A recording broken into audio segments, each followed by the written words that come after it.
So the first thing you have to see about Meghan is it's kind of what it comes from when you think of Hollywood and show business and acting. When Meghan walks in a room, she's a very beautiful lady. So she walks in and you just look at who's the beautiful lady over there. And that's something that they say it's an X factor. It's something that a beautiful face is like there's 1,000 of them if you throw a pebble down the street. But when you have something a bit more about you, which makes people curious to know more about who is that particular beautiful woman, that's what Meghan has. That is why she could set up the TIG and just talk about, oh, I traveled here and I ate there and I drank this wine. And everyone wants to know about it because it's that intriguing lady doing it.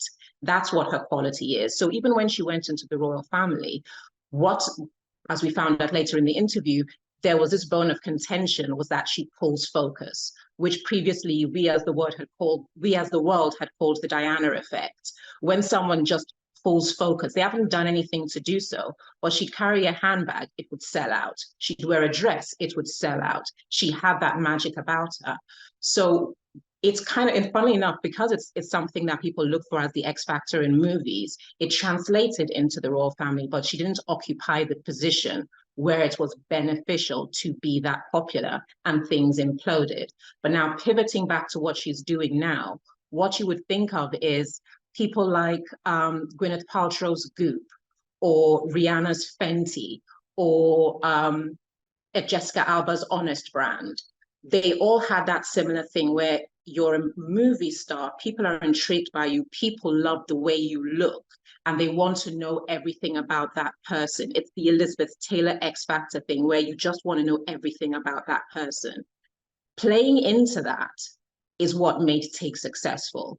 Going into American Riviera Orchard, if she plays it well, it will be successful again, because as you said, lover or hater, put Meghan's name on anything, you get clicks, you get traffic, you get attention. They are box office. Her and Harry are box office. Love them or hate them, you pay attention to them. And in 2024, the most valuable commodity today is attention, and they pull it.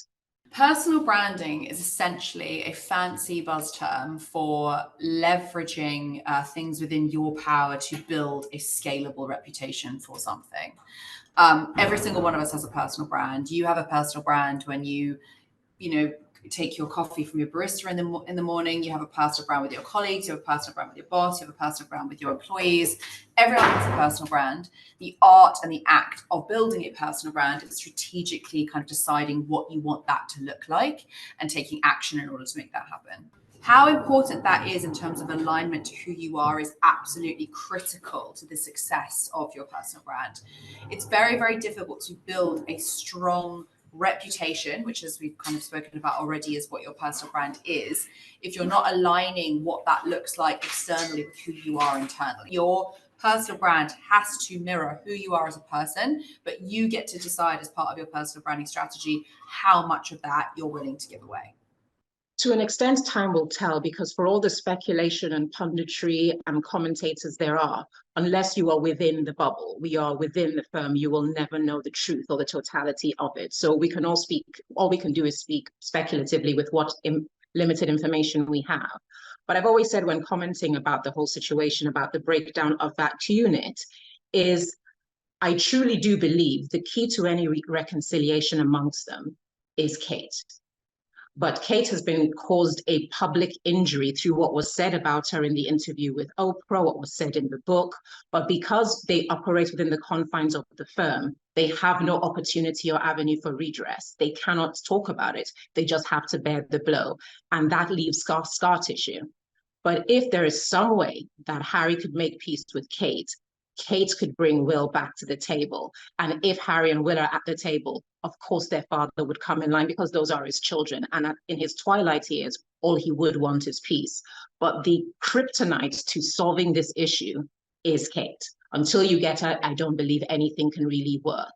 But then as far as when the success of Meghan going forward with this business, what it will establish is what every woman in modern day society, or even before that, would have, is you have to be self-sustainable.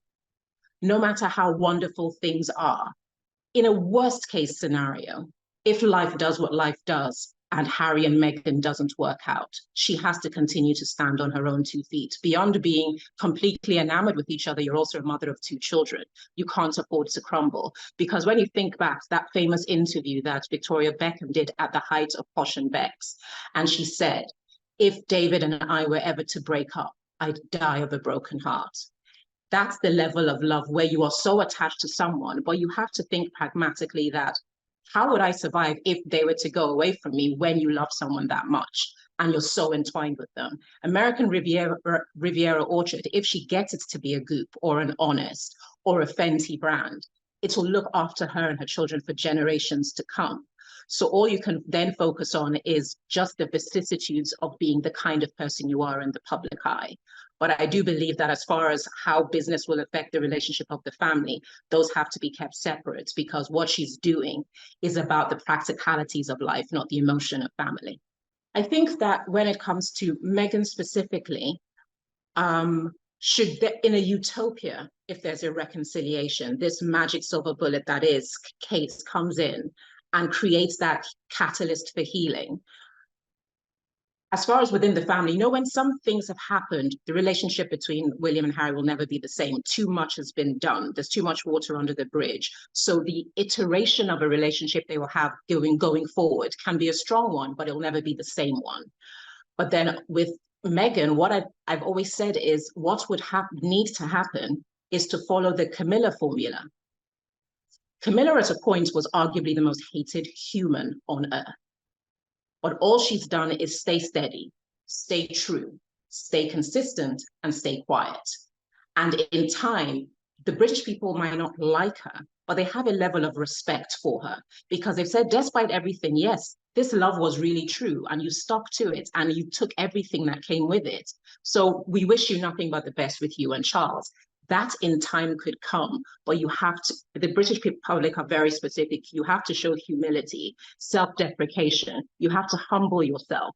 And that is something that's very different to Americans, because you can't measure an American by a British social barometer. That is where the clash keeps happening. People want Meghan to behave like a British person. She isn't one. You have to meet her at the point of her existence. She's a human being. Until you can understand both cultures and embrace them for what they are. Because these two people from different cultures love each other, you will always have a problem with Meghan. But if Meghan, which I don't think she really, for what she's been through, she would really want to pursue figuring how to make the British people like her, the formula that has proven to work and work very well, but takes a long time to work, is the Camilla formula.